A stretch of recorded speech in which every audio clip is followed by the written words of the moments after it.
अस्सलाम वालेकुम dear students. आज मैं आपको क्रॉनिक लिवर डिजीज़ के साइंस के बारे में बताने जा रहा हूँ। जिगर की दायमी बीमारियों की जिस्मानी अलामात के बारे में। और सबसे पहले देखते हैं कि क्रॉनिक लिवर डिजीज़ या काला यरकान की वजूहात क्या होती हैं। आमतौर पे हमारे मरीज़ जब देखते हैं या सुनते हैं कि उन्हें ना हेपेटाइटिस बी है, ना हेपेटाइटिस सी है, तो वो समझते हैं कि डॉक्टरों को अभी समझ ही नहीं आ रही मेरी बीमारी की, ये वैसे ही मेरे ऊपर जो है बुहतान लगा रहे हैं, वैसे ही मेरे साथ जो है मज़ाक कर रहे हैं। जो है वो अपने पैसे के लिए शायद ऐसा कर रहे हैं कि मुझे ना हेपेटाइटिस बी है ना हेपेटाइटिस सी है, तो ये काला यरकान कैसे हो गया। वेयर एज उन्हें पता ही नहीं होता इस बात का कि there are several other causes of hepatitis. Chronic liver disease की और भी बहुत सारी वजूहत हैं, और उनके हम आज की वीडियो का मकसद है बेसिकली इनकी साइंस को डिस्कस करना कि क्या क्या अलामात होती हैं। जब हेपेटाइटिस होता है तो लिवर बड़ा हो जाता है। जब शुरू में लिवर बड़ा होता है, लेकिन जैसे जैसे लिवर को डैमेज होता जाता है तो लिवर आहिस्ता आहिस्ता श्रिंक करता जाता है और बिल्कुल फाइब्रोज्ड होके स्मॉल हो जाता है, जिसको हम सिरोटिक लिवर कहते हैं। Once the liver become cirrhotic तो फिर एसाइटीज डेवलप होना शुरू हो जाती है, पेट के अंदर पानी भरना शुरू हो जाता है। उसकी वजह से ये सर्कुलेशन में इम्पेयरमेंट आती है और नाव के इर्द गिर्द कैपिट मेडुसी बहुत सारी वेसल्स जो है वो उभरी हुई नजर आना शुरू हो जाती हैं। मेल ब्रेस्ट डेवलप होना, ज्यादा बड़े होना शुरू हो जाते हैं because of impaired breakdown of oestrogen. Icterus यानी जॉन्डस, ये पीलिया जाहिर होना शुरू हो जाता है, काला यरकान जाहिर होना शुरू हो जाता है, पामर एरिदीमा जाहिर होना शुरू हो जाता है, पॉम्स पे स्पाइडर नेवाई बन जाते हैं, अपर चेस्ट पे एकाइमोसिस यानी इजी ब्रूजेबिलिटी हो जाती है, हल्की सी चोट लगने पे ब्रूज बन जाती है, ल्यूकोनाइकिया हो जाता है, फिंगर क्लबिंग हो जाती है, एस्टेरिक्सिस डेमोन्स्ट्रेट किया जा सकता है, और फीटर हेपेटिकस यानी मुंह से बदबू आने का सिलसिला शुरू हो जाता है। पेशेंट को सार्कोपीनिया हो जाता है यानी बुढ़ापा जल्दी आना शुरू हो जाता है, मसल लॉस होना शुरू हो जाता है, सबकुटेनियस फैट लॉस होना शुरू हो जाता है, और उसकी स्किन, मसल्स, बोन्स बिल्कुल बूढ़ों की तरह होना शुरू हो जाती हैं। उसमें फ्लूइड ज़्यादा भरना, फ्लूइड ओवरलोड हो जाता है, जिसकी वजह से पेशेंट को एडिमा भी आता है और उसका जेवीपी भी रेस हो जाता है। पेशेंट को एक्स एंड पेन्स का मसला हो जाता है, पेशेंट में खून की कमी जाहिर हो जाती है, पीलापन आ जाता है। एक तो यरकान वाला पीलापन और चीज़ है, लेकिन खून वाला पेलपन और चीज़ है। चेंजेस आ जाती हैं कार्बोहाइड्रेट और लिपिड मेटाबॉलिज्म में। प्रोटीन कैलोरी मेल न्यूट्रिशन यानी उसका जो है मेल न्यूट्रिशन हो जाता है, और ये ज़्यादातर बच्चों में ज़्यादा शदीद नज़र आता है, जो मैं आगे आपको पिक्चर्स में भी दिखाऊंगा भी। एक्सरसाइज टॉलरेंस बिल्कुल ख़त्म हो जाती है, एरोबिक कैपेसिटी नहीं रहती, फटीग हो जाती है, डे टाइम नींद आना, दिन के वक्त भी नींद आती रहती है, आंखें बंद होती रहती हैं पेशेंट की। फिर मेंटल हेल्थ बहुत सारे इश्यूज होते हैं इन पेशेंट्स में। उसमें लैक ऑफ मोटिवेशन आता है, लैक ऑफ कॉन्फिडेंस आता है, डिप्रेशन आता है, एंग्जाइटी है, फियर आ जाता है इन पेशेंट में। ये भी साइन है, these are also demonstrable signs of chronic liver disease. Icterus कहाँ पे देखते हैं जी? आप स्क्लेरा ऑफ द आई में देखेंगे, व्हाइट ऑफ द आई में आपको जॉन्डस नजर आता है, आपको टंग के ऊपर नजर आ सकता है, हार्ड पैलेट, सॉफ्ट पैलेट के ऊपर नजर आ सकता है, पाम्स के अंदर नजर आ सकता है, नेल्स के अंदर आपको जॉन्डस नजर आ सकता है, और बहुत ज्यादा है तो जिल्द के ऊपर भी आपको जॉन्डस नजर आएगा। गैस्ट्राइटिस के सिम्टम्स आ जाते हैं, गैस्ट्रोइसोफेजियल रिफ्लक्स के सिम्टम्स आ जाते हैं इन पेशेंट को जिनको सीएलडी होती है। इनको पैंक्रियाटाइटिस के सिम्टम्स आ जाते हैं, डायरिया होता है, कॉन्स्टिपेशन होती है, पेन्स होते हैं, एब्डोमिनल पेन शदीद होता है। एब्डोमिनल, ये इस बच्चे को मेल न्यूट्रिशन भी है, जो हमने बात की कि इन बच्चों में स्पेशली मेल न्यूट्रिशन हो जाता है। इनिशियली जो है वो एब्डोमेन डिस्टेंड होता है, हेपेटोस्प्लेनोमेगाली की वजह से डिस्टेंड होता है। फिर उसके ऊपर जब सिरोसिस हो जाता है लिवर का, तो देन एब्डोमिनल एसाइटिस डेवलप हो जाती है। एसाइटिस डेवलप होती है तो एब्डोमिनल वेन्स प्रोमिनेंट हो जाती हैं, आपको नजर आ रही हैं एब्डोमिनल वेन लेफ्ट साइड वाली इमेज में। एब्डोमिनल वॉल के ऊपर वेन्स प्रोमिनेंट हो जाती है। इनका फ्लो आपने डिटरमिन करना होता है कि whether the flow of the veins are towards umbilicus और अवे फ्रॉम द अम्बिलिकस। अगर टुवर्ड अम्बिलिकस है तो आपने सुपीरियर वेना केवा सिंड्रोम को रूल आउट करना है, लेकिन अगर अवे फ्रॉम अम्बिलिकस है तो आपको फिर डेफिनेट पता है कि अंदर पोर्टल हाइपरटेंशन चल रही है। और फिर शदीद जब मसाइल होते हैं तो इस तरह से कैपिट मेडुसी टाइप बन जाता है, जब वेन्स बहुत ज़्यादा प्रोमिनेंट हो जाती हैं एंटीरियर एब्डोमिनल वॉल के ऊपर। पामर एरिदीमा होता है, हैंड साइंस के ऊपर आए तो पामर एरिदीमा बहुत जरूरी है चेक करना। डिप्यूटरिन्स कॉन्ट्रैक्चर हो जाता है इन पेशेंट्स को। हाफ एंड हाफ नेल्स, इनको टेरी नेल्स भी कहते हैं। हाफ नेल का कलर पेल होता है, हाफ नेल का कलर पिंक होता है, इनको कहते हैं हाफ एंड हाफ नेल्स।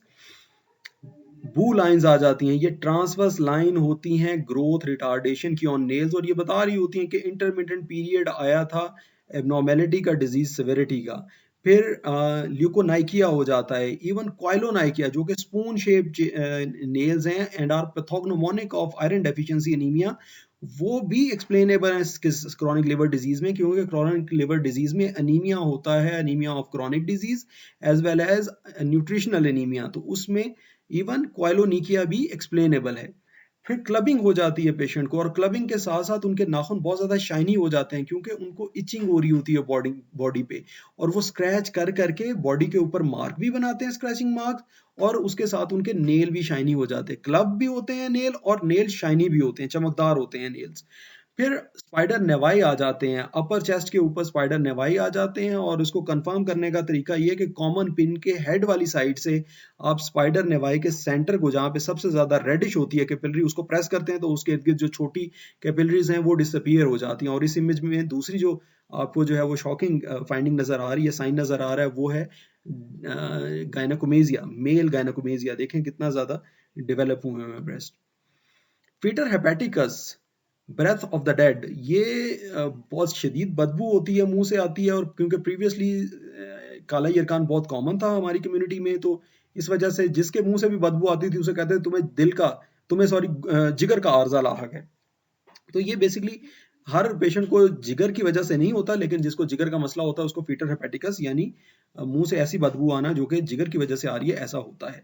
फिर हेपेटिक फेशीज होती हैं, जो कि मेल नरिश फेशीज हैं बेसिकली। संकर आइज हैं, हॉलो टेम्पोरल फोसा है, मडी कंप्लेक्शन ऑफ फेस है, इक्टेरिक चेंजेस ऑफ कंजक्टाइवा है, शैलो एंड ड्राई फेस है। फिर स्किन चेंजेस जो है जैसे एजिंग की होती है, पार्च लिप्स हैं, pinched up nose and malar symptoms है, मेलर बड़ा अपीयर हो जाते हैं, मेलर जो बोन है वो बहुत ज्यादा अपीयर हो जाती है। फिर एडीमा हो जाता है फ्लूइड ओवरलोड की वजह से, और जेवीपी रेज्ड हो जाती है। ये दोनों साइन देखना बड़ा जरूरी है, और जेवीपी को कंफर्म करने के लिए आपने हेपेटोजुगुलर रिफ्लक्स करना है, हेपेटोजुगुलर रिफ्लक्स, रिफ्लेक्स नहीं, रिफ्लक्स।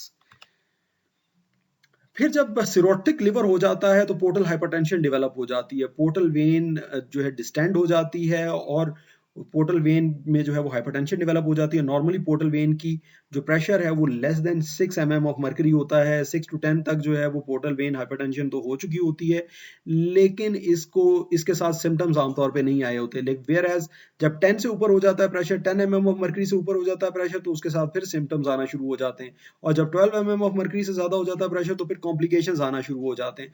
इसी की वजह से इसोफेजियल वेरिसिस बनती हैं, और इसी की वजह से स्प्लीनोमेगैली होती है, और हाइपरसप्लिनिज्म भी एक कॉम्प्लिकेशन है, एक डेमोस्ट्रेबल जो है वो साइन है CLD का। हेपेटोस्प्लीनोमेगैली होती है, हेपेटोस्प्लीनोमेगैली की वजह से भी एब्डोमिनल डिस्टेंशन आ सकती है, और एसाइटिस की वजह से भी एब्डोमिनल डिस्टेंशन आ सकती है। जब एसाइटिस होगा तो फिर उसके साथ आपने एम्बिलिकस का साइन भी देखना है कि एम्बिलिकस इन्वर्टेड है या स्लिट लाइक है, या आपकी बटन होल लाइक एम्बिलिकस है, बटन होल लाइक है और या इवर्टेड है, तो इसका मतलब है this is confirmatory of ascites. फिर जब एसाइटिस होती है तो उसमें दो साइन और मजीद आप एलिसिट करते हैं, एक है शिफ्टिंग डलनेस का, और दूसरा है फ्लूइड थ्रिल का। फिर स्क्रैच मार्क्स आपको मिलते हैं, मैंने बताया था इचिंग होती है बॉडी के ऊपर बहुत ज्यादा, और आमतौर पे ऑब्स्ट्रक्टेड जॉन्डस में ऐसा होता है, लेकिन हर एक पेशेंट जो जॉन्डस वाला जो कि CLD में जाता है उसको मिक्स जॉन्डस होता है, इस वजह से इनमें भी स्किन के ऊपर इचिंग होती है, स्क्रैचिंग होती है, स्क्रैच जब करता है तो स्क्रैच मार्क्स नजर आते हैं इसके ऊपर। फिर जो पोर्टोसिस्टेमिक शंटिंग है, पोर्टोसिस्टेमिक कोलेटरल्स हैं, उसकी वजह से इसोफेजियल वेरिसिस बनती हैं, स्प्लीन बड़ी हो जाती है, और उसकी वजह से पोर्टोसिस्टेमिक शंट्स बनती हैं, जो कि इसोफेगस में सबसे ज़्यादा कॉमनली बनती हैं, सबसे बड़ी बनती हैं, और उसकी वजह से वो ब्लीड करती हैं, और पेशेंट को हेमेटेमेसिस होता है, यानी खून वाली उल्टी होती है। और अगर वो ब्लड नीचे की तरफ जाए और बड़ी आंत के रास्ते खारिज हो तो वो मलीना, वो काले रंग का वो होता है, क्योंकि स्टमक का एसिड उसे ब्लैकिश कर देता है, और इस फिनोमेना को हम कहते हैं मलीना। अगर हेमेटोकेजिया, अगर बिल्कुल फ्रेश ब्लड पर रेक्टम पास हो रहा है तो उसको कहते हैं हम हेमेटोकेजिया। हेमेटोकेजिया या तो इसका मतलब होता है कि लोअर जीआई ब्लीड है, अपर जीआई ब्लीड नहीं है, अगर या अपर जीआई ब्लीड बहुत ज्यादा, इतनी ज्यादा है कि स्टमक का एसिड जो है वो भी न्यूट्रलाइज हो गया और वो भी ब्लड को डीनेचर नहीं कर सका, इस वजह से मलीना नहीं हो रहा। फिर पोर्टोसिस्टेमिक शंट का एक और साइन जो होता है वो ये है कि फॉर्मेशन ऑफ हेमरॉइड्स बनना शुरू हो जाते हैं रेक्टम में, रेक्टल ब्लीड आना शुरू हो जाती हैं, और हेमरॉइड्स के सिम्टम्स भी आना शुरू हो जाते हैं। फिर इन पेशेंट्स की जिल्द जो है वो बूढ़ों की तरह, जैसे मैंने बताया, अर्ली एजिंग साइंस आना शुरू हो जाते हैं, जिल्द के ऊपर ब्लेमिशेस आना शुरू हो जाते हैं, सबक्यूटेनियस ब्लीड्स की वजह से, एकाइमोसिस की वजह से, ब्रूसेस की वजह से स्किन की डिस्कलरेशन हो जाती है, स्किन वैक्सी हो जाती है जैसे बूढ़ों की होती है, अनमॉइस्ट हो जाती है, मॉइस्चर नहीं रहता जिल्द के ऊपर, और साथ साथ हेयर लॉस हो जाता है, ना सिर्फ टांगों के ऊपर, बाजुओं के ऊपर हेयर लॉस, बल्कि सर के बालों का लॉस भी होना शुरू हो जाता है। टेस्टिकुलर एट्रोफी हो जाती है और उसके साथ साथ मेल्स में लॉस ऑफ लिबिडो भी हो जाता है। फिर बोन के ऊपर, लोग समझते हैं शायद बोन्स के ऊपर नहीं करती, हेपेटिक ऑस्टियोडिस्ट्रॉफी होती है, जैसे रीनल ऑस्टियोडिस्ट्रॉफी होती है, इसी तरह हेपेटिक ऑस्टियोडिस्ट्रॉफी भी होती है, और उसकी मेजर वजह यह है कि विटामिन डी को एक्टिवेट करने में लिवर का रोल है। 25 हाइड्रोक्सिलेशन लिवर में हो रही है और इंसुलिन लाइक ग्रोथ फैक्टर 1 भी लिवर में बन रहा है, वो नहीं हो रहा होता, और दूसरे एंड पे सीएलडी में, क्रॉनिक लिवर डिजीज में या सिरोटिक लिवर में ऑस्टियोक्लास्टिक एक्टिविटी ज्यादा हो जाती है, तो बोन भी वीक हो जाती है पेशेंट की। तो आपको किस तरह से साइन कैसे पता चलेगा? देयर माइट बी इजी फ्रैक्चरेबिलिटी होगी पेशेंट की, पेशेंट को शायद नेक ऑफ फीमर का फ्रैक्चर भी हुआ हो जो पेशेंट आपके पास सीएलडी के साथ आया होगा। फिर एस्टेरिक्सिस, फ्लैपिंग हैंड्स या फ्लैपिंग ट्रेमर्स क्या चीज है? इसमें patient will be unable to hold his hands in extended position at the wrist joint, वो बार बार नीचे ऊपर आएगा, और इसको कार्बन डाइऑक्साइड रिटेंशन फ्लैप्स भी कहते हैं। पेशेंट अपनी आंखें बंद रखेगा तो फिर ये डेमोन्स्ट्रेट किया जा सकेगा, पेशेंट की आईज ओपन के साथ उसकी आईज हेल्प करेंगी उसको पोजीशन मेंटेन करने में। इनिशियली मैंने बताया जैसे पोर्टल हाइपरटेंशन डेवलप होती है तो एब्डोमिनल वेन्स जो हैं वो प्रोमिनेंट हो जाना शुरू हो जाती हैं, जिनका सर्कुलेशन होती है अवे फ्रॉम अम्बिलिकस, लेकिन आहिस्ता आहिस्ता वो बहुत ज़्यादा प्रोमिनेंट हो जाती है और कैपेट मेडुसी बन जाती है अम्बिलिकस के अराउंड। इस तरह से वेन्स बहुत ज़्यादा बड़ी नज़र आना शुरू हो जाती हैं।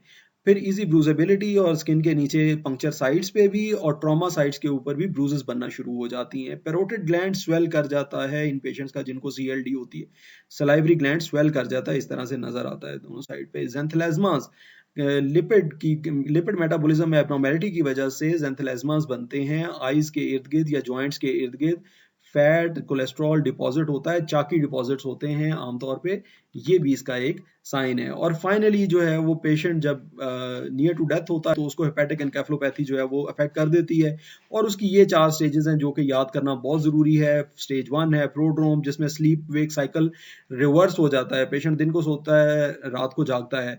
स्टेज 2 में जो है वो एस्टेरेक्सिस जो है वो एलिसिटेबल होता है और patient confuse, drowsy, disoriented, mood swings होती हैं।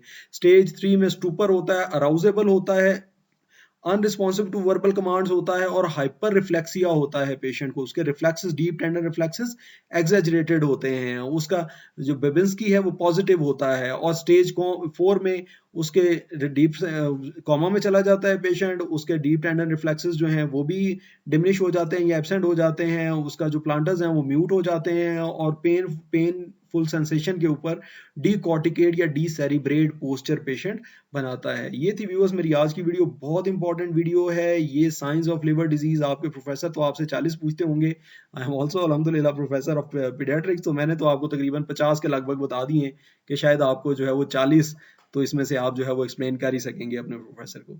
ये थी व्यूअर्स आज की वीडियो। मैं अपने स्टूडेंट्स का बहुत शुक्रगुजार हूँ जिन्होंने मुझे जो है वो इतनी व्यूअरशिप दी है और इतनी सब्सक्रिप्शंस दी हैं। मुझे उम्मीद है कि इस वीडियो से भी आपको मजीद फ़ायदा होगा। बहुत शुक्रिया। अस्सलाम वालेकुम।